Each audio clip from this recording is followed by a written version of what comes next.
Welcome back to Lost Legacies. I'm Matt. And I'm Sam. So what's new, dude? Watch anything new? I saw Halloween Kills. Oh, yes, you did. Okay, tell me, you kind of teased it a little bit with your texts, but what do you think? It was fine. Yeah. I'm not a huge Halloween guy. Like the franchise. Yeah. I love the holiday. I love Halloween. I love the season. But yeah, I've never been too into the Halloween movies. Like the original one, it's great. Seen a couple of other entries, and yeah, I think they're fine. I don't know. Michael Myers never never really made sense to me. Outside of like that first movie where he's like, he's the incarnation of evil. Like he's just evil personified. Like I get that. They don't need a rhyme or reason for any of these things. I'm more of a Jason guy. Well, you text me that too. You said this film felt a lot more like Jason than it did Michael Myers. Yeah, just in like, I don't know, just like how he like kills people. He's just like dispatching people, kind of mercilessly, and it's like he openly gets into like fights, with crowds. Spoilers if you haven't seen it yet. But yeah, it's just kind of like that's never how I've imagined Michael being. His greatest strength is how sneaky he is, how he's always in the shadows, and then he just like boom pops up. He's not the guy who is gonna just go out and, oh, there's a whole group of people, coming at me. I'm you gonna take them all on. But that's kind of how it happens in this one. So yeah, and there's gonna be another one. This was the second part of like a trilogy that the director wanted to do. So yeah, I thought it was fine. I thought the characterizations were a little weird. It just kind of felt a little directionless, of like who we were following at any given point. So but yeah, I don't know. It's cool. It's fun. If you're a fan of the franchise, you might like it. You might not. I don't know. Twitter's all up in a tizzy about it, and yeah, it's a movie. It's fun. It's a lot better watching it with friends. I'll say that. Okay, so what are your predictions for the next one, which is supposedly supposed to end? You think they're gonna finally kill him off? I don't know. You think Jamie Lee Curtis is gonna get killed off? I don't know. I feel like it could go either way at this point. Like, how do you? Because they're billing it like the end. Mm-hmm. You know what? If it's the end, I don't see either one of them walking away from it. Mm-hmm. I think it's going to be a thing like they're going to go down together, and that's it. Yeah.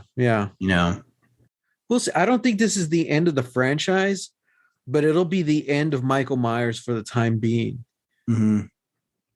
Kind of same thing with like James Bond. We haven't seen the new one yet, but they're billing this as like the last one for Craig for sure. But it really feels like this is the last Bond movie, Mm-hmm.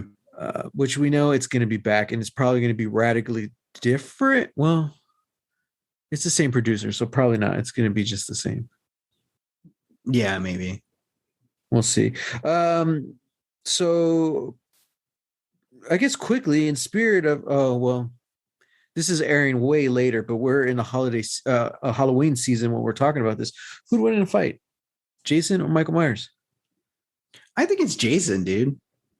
Right? Because he uses everything. And although I haven't seen Halloween Kills, that's kind of what everyone's saying. Like, just what you said, he's more Jason. Like, he uses anything he can get his hands on to kill people. Mm-hmm. And that's kind of Jason's thing, He'll use everything. Michael Myers is just like a knife guy, or like, I don't know, crushes his face or something. Yeah. Yeah. I'll say this, like Halloween, like the kills are definitely like they're pretty great. They're pretty gruesome. Mm-hmm. But yeah, I think, in a straight fight, put him in a house, put him in an open field, doesn't matter. I think Jason's walking away from it. There's, out of Jason and Michael Myers, only one of them has gone toe to toe with Freddy Krueger.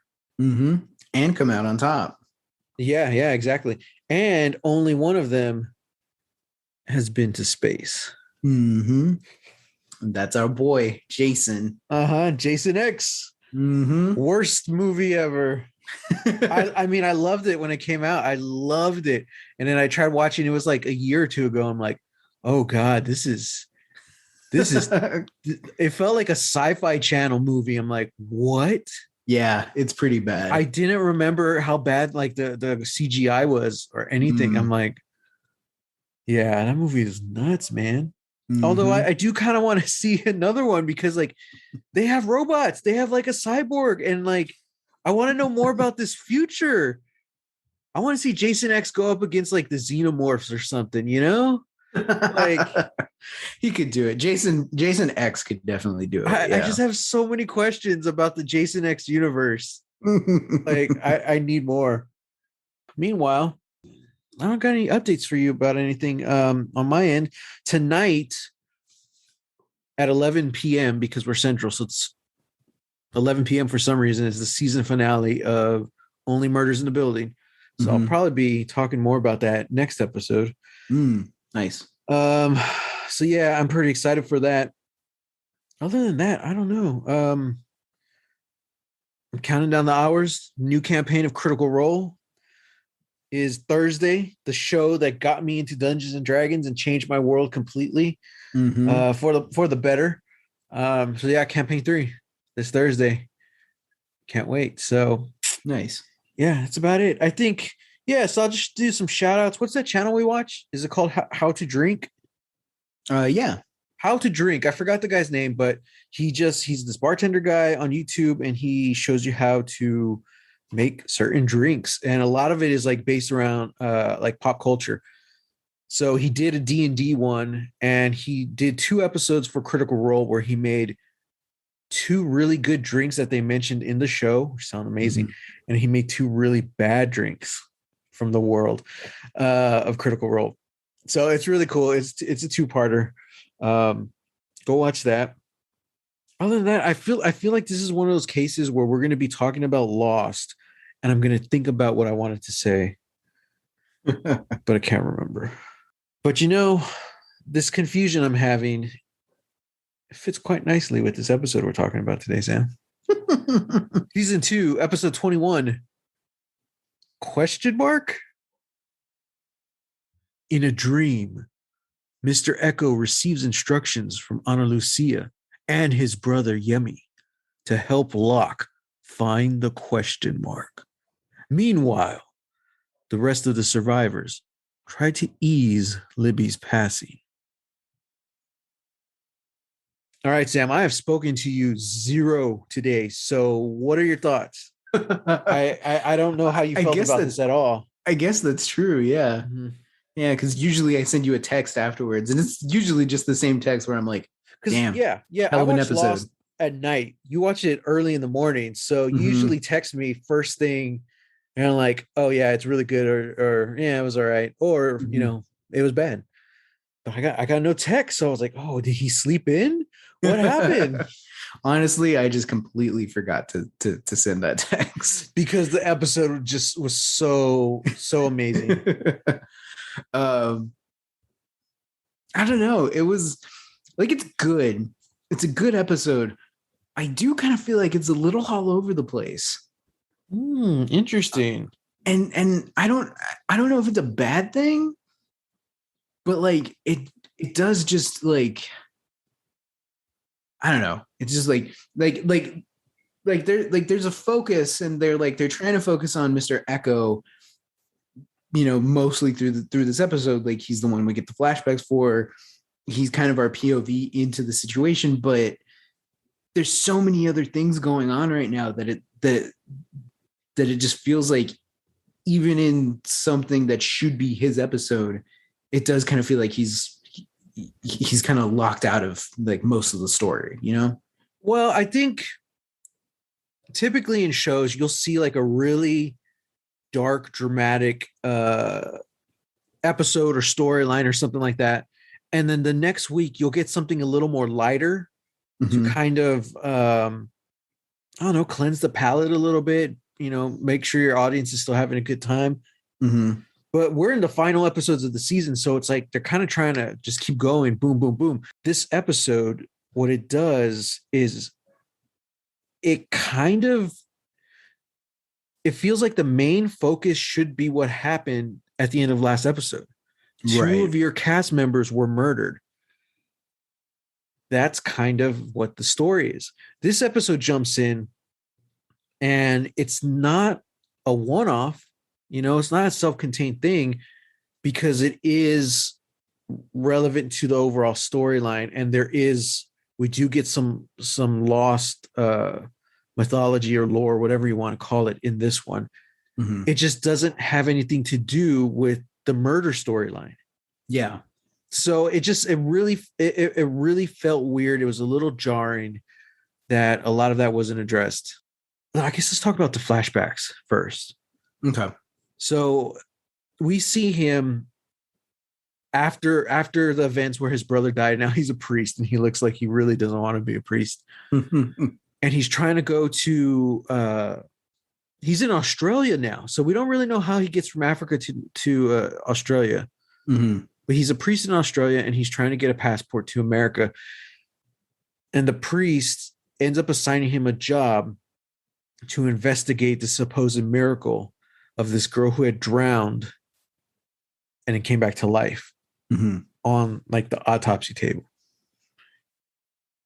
So just that little concept alone kind of piqued my interest. I was like, oh, okay, this is a little supernatural. I don't know. Mm-hmm. How'd you feel? How'd you feel about? It's really weird because it really had nothing to do with Echo's storyline compared to his first episode. Yeah. So it was like him in a brand new story, maybe even genre. Mm-hmm. Yeah, and this is the thing that always happens with Lost, is that like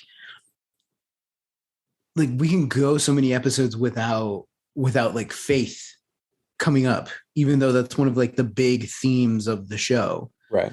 Or at least coming up in a significant enough way, like Echo's building his church, but in this he's receiving visions, from Lucia, who's dead, from Yemi, who's dead. And yeah, like I almost wish we had an episode just where we could focus on this, still have Echo go on like a journey or something, or be doing something on the island. But I wanted more of that story, because that, like, it does seem like especially in Lost, it's not outside the realm of possibility. It's just interesting why it was going on with this young girl, Charlotte, I think her name was, and not Echo specifically, but I did like it, and I like the idea of Echo, who isn't really a man of faith. Mm-hmm. I like the idea of him posing as this priest and having to go off to confirm whether or not this was a miracle, because that's even why the Monsignor sends him.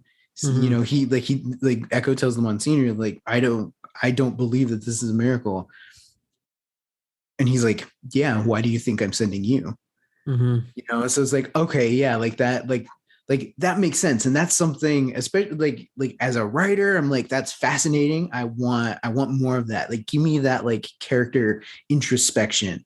But like you said, this is the tail end of season 2 of this big show. It's like we can't really focus on that. But what we do get out of it is pretty interesting,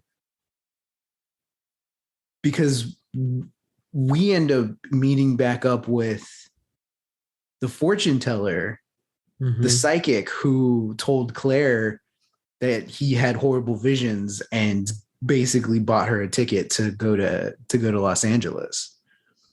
And here he's telling Echo that he lies. He fakes it all and doesn't believe, he doesn't believe anything he says. And basically his wife is getting back at him for his life, essentially, like his profession, and is claiming that their daughter coming back to life, from drowning is a miracle,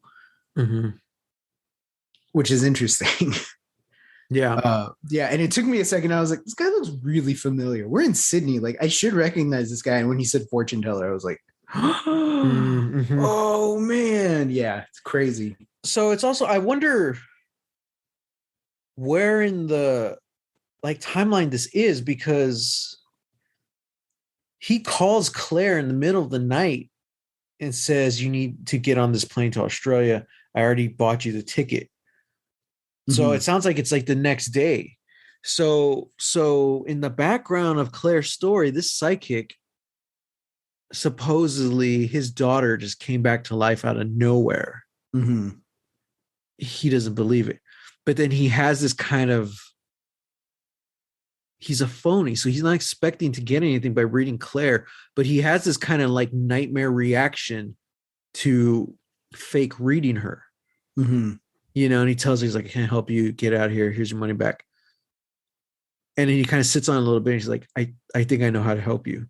Mhm. So this phony somehow taps into something to give him his premonitions or his feelings, whatever it is, about Claire. Yeah, it's just, it's an interesting, like, I guess, tool, we could call him, the psychic guy. Mhm. I don't know. It's interesting. It reminds me of, it was the last episode or episode before with Rose when she meets the faith healer. Oh yeah, the episode before. Yeah. He's like, I can't help you, but it doesn't mean you can't be helped. You Mhm. just haven't found your spot, the place you need to go. Mhm. Oh man. It also shines Echo in a new light too, because we realize up until that plane flight, he wasn't really religious. Like, Yeah. he had it and he had been faking it. But this whole time we've kind of believed this has always been him. And it's like, no, he wasn't. It was once he crashed on this island, and then we see his whole like 40 days of silence and all that stuff, where he really started to tap into something more spiritual. Mhm. And now, he thinks he has a purpose, which kind of leads us back into the main story arc of the episode, which, I guess, real quick, at the end of his flashbacks, it's revealed that the girl met his brother Yemi on the other side when she was between places, whatever that Mhm. means. And he Mhm. says, "You're a good man and I'll see you soon."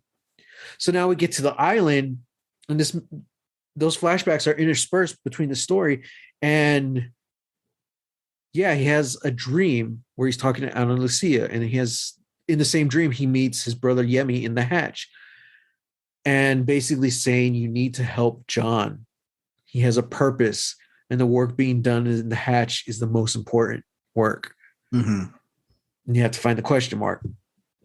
So as the episode goes on, yada yada yada, they end up in the forest looking for the question mark that Locke was trying to remember off the blast door.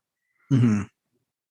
And then I mean, if this episode didn't sound trippy enough, it gets even more trippy when Mhm. Locke starts dreaming, and we don't realize it, Mhm. because it's another echo dream, and he's talking to Yemi, and he falls off the cliff, and it's revealed it was Locke who was dreaming it. It's just a mind boggling, dude. Yeah. Yeah. And then you want to talk about mind boggling. Echo climbs up the cliff where the plane was at, the plane Uh-huh. that killed Boone, the plane that his brother was in, you know. And once he gets up there, he looks at, first of all, that shot when he like first like looks out and he sees just like the island. Oh, that's Oh, a great shot, dude. beautiful. Beautiful. Such a beautiful shot. But then he It's looks like they're in a down. valley, right? They're in like a valley or something like Yeah, yeah, that. they're kind of like in a valley, kind of surrounded by like some mountains, Yeah. um but then he looks down and he sees what I presume is a question mark. Uh-huh. Okay, cool. Because like just from the way like it looked, I was like, okay, I can see kind of like the outline of the top curve of the question mark. Yeah. I felt like it just needed to be a little bit more pronounced because I almost didn't recognize it. I was like, wait, Yeah. what is he? It has to be a question mark. But Yeah. yeah, That's the that was thing just too, me. because the plane was on top of the dot. Yeah. So Mm-hmm. that's where they find yet another hatch. Mm-hmm. Mm-hmm. You want to talk about trippy? This Yeah. hatch is an observation hatch for the hatch that has the button in it? Well, for what seems like all the hatches, because that's because one, there's like what 6 or 7 screens, but the only one that pops up is the main survivor's hatch. Everything else is Mm. static. And then they get another orientation video by Mm-hmm. that same doctor who uses a different name. He did, didn't he? Yeah, I forgot Yeah. what he said his name was. Like, I don't Oh. remember, but it because I remember last time we talked about what his name was. I was like, oh yeah, okay, that's interesting. And this was a completely different name. It was like Mark Mm-hmm. something. But he explained this current hatch they're in is an observation station to watch people in these hatches in these experiments do their thing, and all you need to know is that they believe their work is of the utmost importance, Mm-hmm. and that's it. And Locke kind of has this I don't know what you want to say, like by this point he's like lost all faith in the island and the hatch and everything he's been going through. He thought he was working for a purpose, he thought there was a calling, and at this point he's just kind of like, it's nothing. He's like, I just wasted, so much here. Mm-hmm. I thought that was even interesting too when he's telling Echo that Boone dies. He even quotes himself from season 1 where he's like, but he kind of like shrugs it off. He's like, Boone was a sacrifice that the island demanded. Mm-hmm. It's like he doesn't even believe that anymore, but that's what he thought at the time. Mm-hmm. So I'm trying to think of what this all means, and it's like at this point, compared to John at the beginning of the season to now, he's lost all his faith, in this place. And yeah, I don't know. He's very broken. He even tells Echo how everything in his life has just been waste. Echo, on the other hand, and this is what's interesting because I can't figure out his reasoning. He believes now more than ever that the hatch is important, what they're doing in there and pushing the numbers. Mm-hmm. So I don't know. What did you make of that? Echo's decision. He even says, if you're not going to punch numbers, I will. I I did kind of find it like it's definitely a twist. I didn't expect it, but I also kind of don't believe it. Mm-hmm. Like I'm not questioning his conviction about it. It's just that it was an interesting like turnaround. And I'm not entirely sure that I understand it. Yeah. I do like the idea that now Echo is like involved in trying to figure out, okay, what are the other hatches then? Like, what's the purpose of the hatch? But yeah, his kind of turn at the end was, I don't know. I wasn't expecting it. I don't understand it. Yeah, I don't understand it either. Like, they just saw evidence that said what they're doing there doesn't matter. Although I guess from the perspective of the video, yeah, what the people in the other hatches are doing, it doesn't matter because it's an experiment. But we can't keep thinking like that because, like, if you want to get technical, the experiment's over. At least so far as we know, like there are no Dharma people on the island anymore. So that means that that hatch is functioning kind of on its own, and it constantly needs to have the numbers pushed. So it's kind of like, that's interesting. Yeah, it's kind of like whatever experiment was going on, like it's done, and it's kind of like this is now, I don't know, way of life.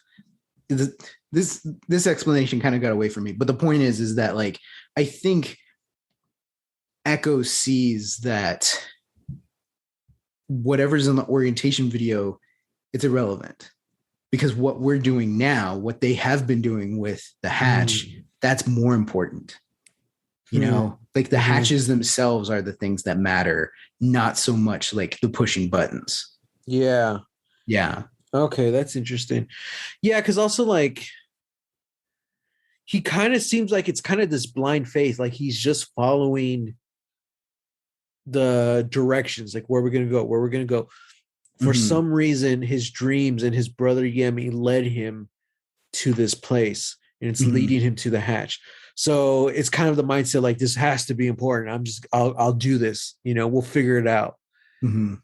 More Locke, that's where he was like in the beginning of season, and now he doesn't believe anymore. So Mhm. with just a couple episodes left, it's going to be very intriguing to see where that goes. Mhm. Mhm. Indeed. Mm-hmm. So in the rest of the episode, we're dealing with the aftermath of the the murder of Ana Lucia and Libby. Mhm. Man, them Rough. walking into the hatch and finding them, that was rough, man. Like Mhm. it's just so heartbreaking. We knew what was coming. We saw last week, but just to see like their bodies there, like, oh man, dude. Like I feel like most shows would kind of just cut an hour or two ahead where they're already trying to process it. But this is like, no, we get those reactions like fresh. It's like, oh God, Mhm. so sad. But to our surprise, Libby ain't dead yet, Mhm.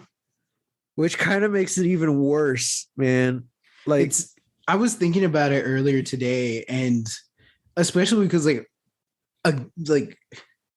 spoilers if you haven't seen this episode, but you should know the gist by now.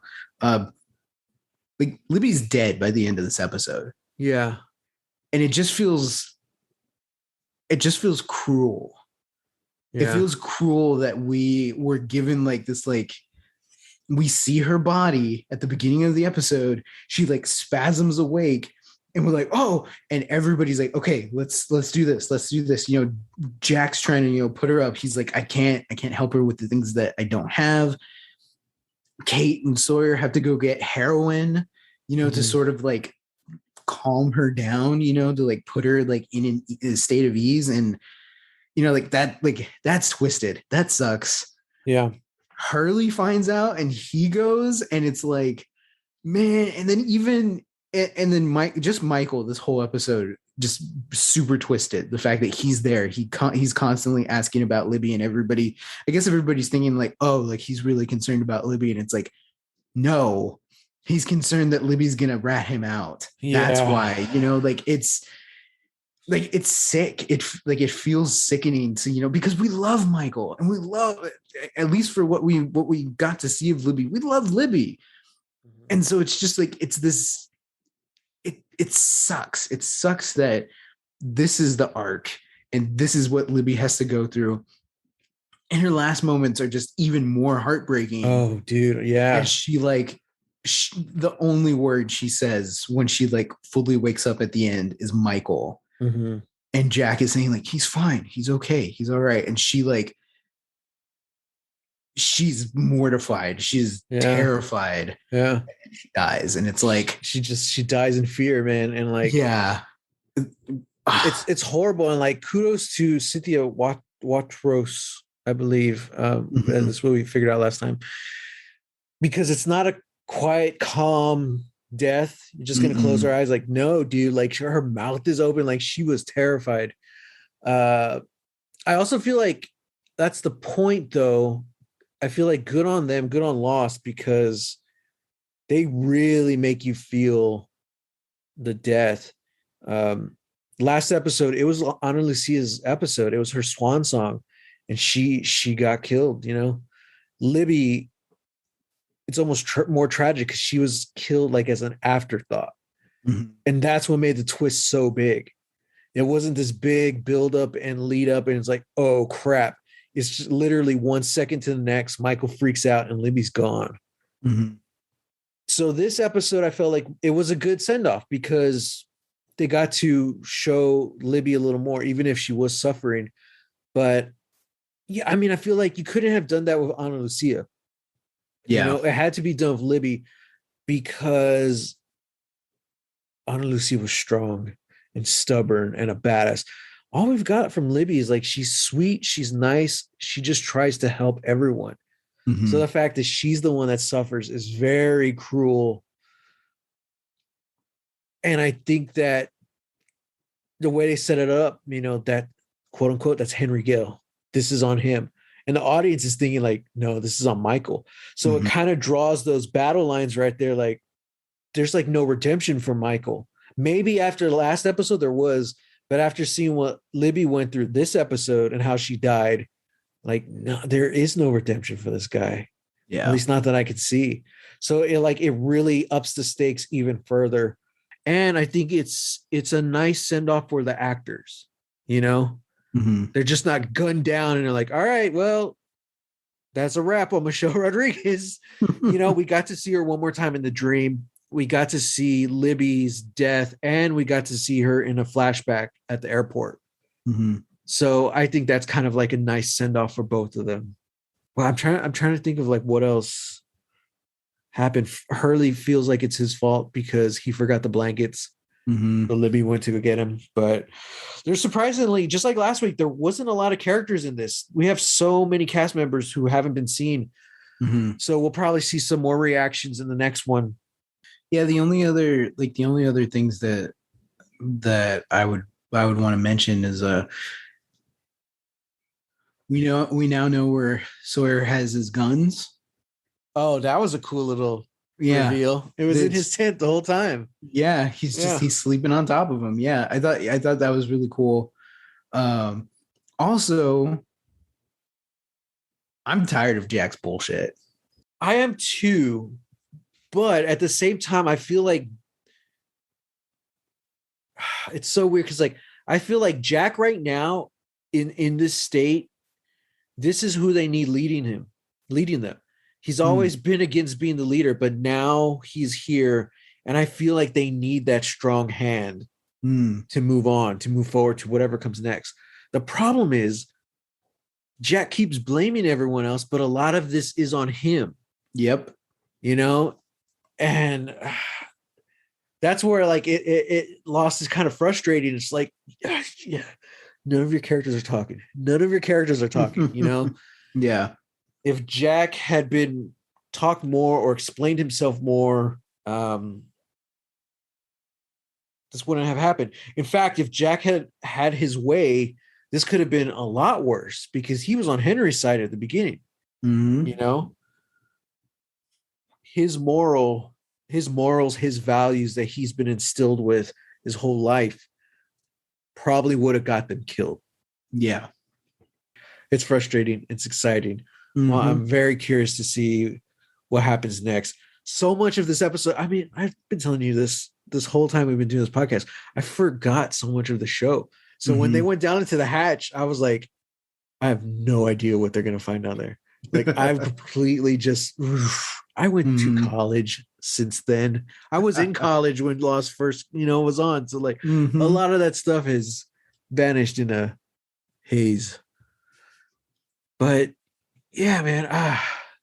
Technically we got 2 episodes left. We got one, and then we got a 2-part finale. So Hmm. Hmm. with 2 episodes left, give or take, what are your predictions? We really got nothing new on Michael's side. So at this Yeah. point, it's kind of just like, well, now we're just going to see what his plan is. Like, Hmm. what's going on? Like, he obviously let Henry escape. Hmm. What's going on there? I guess after this episode, you got any predictions as far as Locke and Echo and the hatch? What's going to happen with that? Oh, geez. I don't know. I'm You always say no. yeah. No. No predictions. That's No fine. predictions. All right, MVPs then. uh. Okay. This might be weird because I did say that this That you episode like. felt like it was all over the place. Mm-hmm. But I'm gonna give my MVPs to Damon Lindelof and Carlton Cuse. Really? Yeah. Okay. Yeah, because like it's like true. It's on them that like I'm frustrated with this episode, because a lot of it is just kind of all over the place. And there are things that are like, I want you to focus on this more. I want more time with this character, things like that. Mm-hmm. But also good on them for being able to balance the drama and the melodrama and the intrigue and like look, let's not mince words. Like, it's tough. Like being the showrunners, being the lead writers, like that's tough. And especially when, like you've said, ABC wanted this show to go on for 10 years. It's tough because it's like, how much do you give people then? Mm-hmm. How can you conceivably build a show that was always intended to be a mystery? How can you keep delivering something satisfactory if at every turn the studio is like, not that much? Mm-hmm. No, we don't like that. It's like, so it's a lot of roadblocks. And it's like the fact that we're able to get this much, one, in this episode, but then two, just like across this whole season, like it feels like a lot. Mm-hmm. It might not actually be a lot, but it feels like a lot. And yeah, this was like, it was still fun. It was fun to like keep seeing the layers being pulled back, and everything this episode, things set up episodes previous kind of paying off here. Like, oh, the question mark leads to another hatch, or things like that. Like, oh, okay. Like, yeah, it was cool. Also, just the gut wrenching end of Libby, like Mm-hmm. that's major. Yeah, I think you're right. Like, other writers would have ended or would have started the episode where, like, yeah, everybody's now reacting to something that's happened already. But Mm-hmm. yeah, the fact that we come in like almost like as soon as it's done, yeah, Yeah. that hurts. So yeah, Yeah. good on you guys. Well, I will, as far as my MVPs, I think, I guess we'll probably leave it at that because I was going to mention the writers as well. Mm-hmm. Lindelof and Hughes, they're the showrunners, so they wrote this episode. Mm-hmm. Um, so we'll give it to them. I will say though, I don't know if this is going to change your perspective on the show. It was a lost opportunity though, Ah. because this episode, it was directed by Darren Serafian. Mm-hmm. Not too sure what he's done, but do you know who was originally scheduled to direct this episode? Who? Darren Aronofsky. Really? Yeah. And when you Huh. think about it like that, you're like, oh, that kind of puts the whole weird, like the pacing and the different storylines kind of in a different perspective. Yeah, kind of does. Mm-hmm. So Darren Aronofsky had to Hmm. drop out at the last minute because his wife at the time, Rachel Weisz, got pregnant. So they had to Oh. replace him. But Mm. I'm like, yeah, I mean, just the fact that this episode is it's just called question mark. I'm like, that's very yeah, I could see this being a Darren Aronofsky episode. That's interesting. Yeah. Mm-hmm. But I also kind of feel like, see, I don't know. I don't know if Aronofsky's ever done TV before. Yeah, I don't know.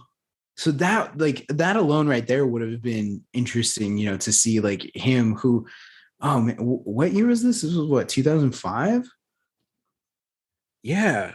Where was Aronofsky in his career in I think he had 2005? I think he had just done The Fountain. Is The Fountain that old? Yeah. Let's see. I'm looking him up right now. It was before. Oh, Well, if wow. you think about it, it might have been after The Fountain, but like before it was released.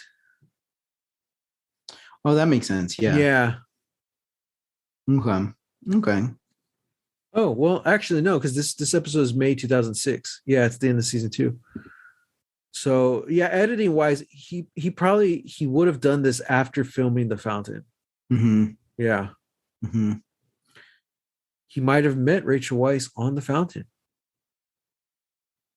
Because Oh yeah. she I was in guess that. so. Yeah, she's in that. That's conjecture. I'm just putting plot points together, fans. I don't know that for sure. Our Lost Labyrinth is huge at this point, Yeah. and we're not even out of season 2. Man, that would have been crazy. Lost Labyrinth. That's gonna be I'm gonna write that down. That's gonna be a potential app game that I'm gonna make. Lost Labyrinth. Yeah. Yeah, Lost Labyrinth. It's just gonna be one of those things where like, you just have to like match the it's going to be like one of those matching things like, oh, pair up like 3 diamonds, or, pair up like 3 of this color, and then, that's it. And then, oh, you unlocked this. Cool. Now you get to go to the next hatch. Yeah. Yeah. It kind of seems like a lot of like those old games, like the mechanics are super easy, but it's just mystery. It's like a puzzle after puzzle. It's like Candy Crush, that's what I'm thinking of. That's the thing. Yeah. Oh, I don't know about Candy Crush. Oh no, dude, because like Candy Crush is never ending. They just keep adding. I will say this: I knew something had happened, and I was going to bring it up midway talking about Lost. I have started playing a game. We're pretty much done talking about this episode at this point, so that's why I'm bringing this up. It is called. What is it called? I saw the most craziest trailer for this. It's called Cookie Run Kingdom.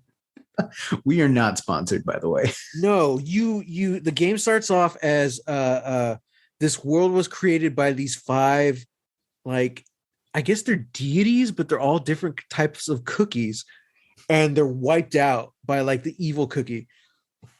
So you start playing as Gingerbrave, this little gingerbread man, and who escapes from the witch who creates the cookies. Okay. And you have to rebuild Cookie Kingdom and lead it. So it's kind of like Clash of Clans. You get to build your kingdom as you go. But you also you have to go through your levels. You got to go through this quest. You got to find this crown and all this stuff. It's super easy to play. As far as I know, I don't think it's paid to win. So that's good. But the coolest thing about this is almost the whole game is voice acted.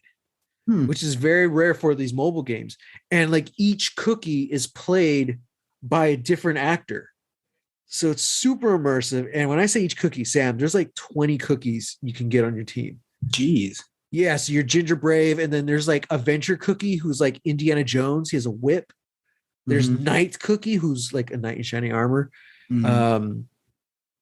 I forgot what one is called, but like he looks like Noir. He's like a detective with like a fedora and like a trench coat. It's just crazy, man. Like Cookie Run Kingdom. Go check it out. That's my recommendation for the week. And the music is awesome. It's fun. It feels like a D&D game because all the cookies have different abilities. I want to play a Cookie Run D&D game now. So I'm going to end this super dark episode with that. Go play Cookie Run Kingdom. All right. That's nice. And go watch next week's episode of Lost, which is season 2, episode 22, 3 minutes. As the survivors mourn the loss of Ana Lucia and Libby, Michael begins planning Walt's rescue mission. Dun, dun. Uh-oh. All right, guys. We hope you had a good time this week. Even though it was a very dark and twisty episode. Me and Sam, I don't think we're dark or twisty. Not to my knowledge, no. Okay, cool. Well, reach out to us. You're definitely not, playing games like Cookie Run Kingdom. No, yeah. They should. It would lighten things up on this island. So find us on Twitter and hit us up at hashtag Lost Legacies. That's where you'll find us. You can find me at Twitter at what's my name? _ Matt Jimenez. I don't remember because it's so generic. Or find me on Instagram at the much better handle of Holy Hand Grenade of Antioch. If you don't know how to spell it, just Google Holy Hand Grenade of and you'll find it. And you can find me on Twitter and Instagram at Reel, that's REEL, Texas Weirdo. It was funny enough about Holy Hand Grenade of Antioch. Out of all those words, Antioch is the thing that actually exists. And it's the hardest to spell. So, yeah. Well, okay. Until next time, get lost.